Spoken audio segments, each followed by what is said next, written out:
নমস্কাৰ স্বাগতম জনাইছো আপোনালোকক মোৰ ইউটিউব চেনেল এডুকেশ্যন প্লেনেটলৈ আজি মই অযোধ্যা ৰাম মন্দিৰৰ ওপৰত কেইটামান ইম্পৰ্টেন্ট কোৱেশ্চন ডিসকাস কৰিম যিকোনো কম্পিটিটিভ এক্সামতে এই কোৱেশ্চনবোৰ আহিব পাৰে ফাৰ্স্ট কোৱেশ্চনটো সুধিছে অযোধ্যা ৰাম মন্দিৰৰ উচ্চতা কিমান হ'ব আৰু ইয়াৰ এনসাৰ হ'ব 161 metre question number 2 Ayodhya Ram মন্দিৰৰ নিৰ্মাণ কোনটো কোম্পানীয়ে কৰিব আৰু ইয়াতে শৰ্ট ফৰ্ম লিখা আছে এল এণ্ড টি আৰু ইয়াৰ ফুল ফৰ্মটো মই সাইডত লিখি দিছো যে Larsen and Toubro question number 3 Ayodhya Ram মন্দিৰৰ আৰ্হি প্ৰস্তুতকৰ্তাজনৰ নাম সুধিছে মানে অযোধ্যা ৰাম মন্দিৰটো কেনেকুৱা ধৰণৰ হ'ব হে আৰ্হি প্ৰস্তুত কোনে কৰিছে আৰু ইয়াৰ এনসাৰ হ'ব চন্দ্ৰকান্ত সোমপুৰা কোৱেশ্চন নম্বৰ 4 অযোধ্যা কোনটো ৰাজ্যত অৱস্থিত আৰু ইয়াৰ এনসাৰ হ'ব উত্তৰ প্ৰদেশ কোৱেশ্চন নম্বৰ 5 অযোধ্যা ৰাম মন্দিৰৰ ভূমি পূজা আৰু এটা ওয়াৰ্ড মই তলত দি দিছো এটো হৈছে শিলা স্তম্ভ কোনে কৰিছে আৰু ইয়াৰ এনসাৰ হ'ব নৰেন্দ্ৰ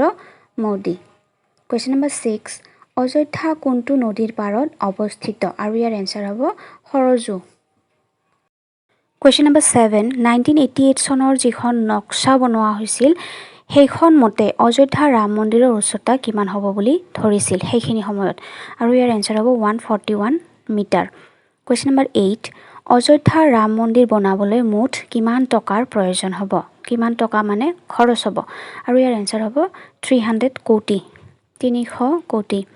কোৱেশ্চন নম্বৰ 9 অযোধ্যা ৰাম মন্দিৰ বনাবলৈ কিমান বছৰ সময় লাগিব মানে 3.5 বছৰ সময় লাগিব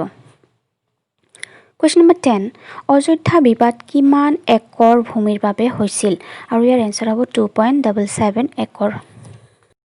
Question number 11 অযোধ্যা বিবাদৰ শুনানি একেৰাহে কিমান দিন চলিছিল এনসাৰ হ'ব 40 দিন চলিছিল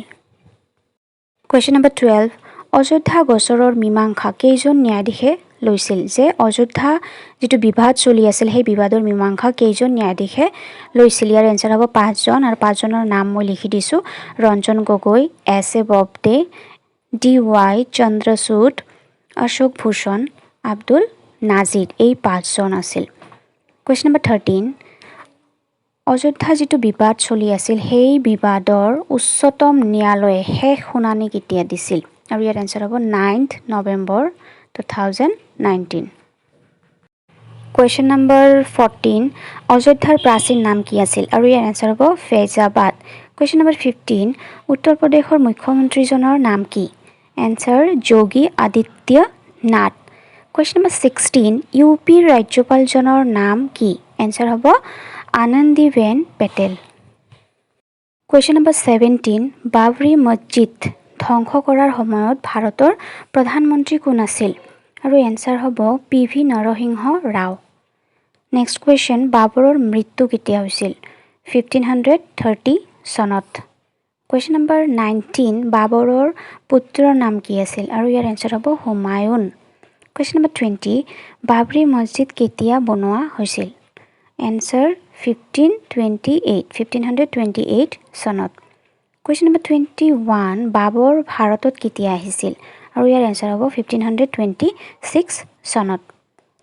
Question number 22 বাবৰি মছজিদ বনোৱা বাবৰৰ সেনাপতিজনৰ নাম কি আৰু ইয়াৰ এনসাৰ হ'ব মীৰ বাকি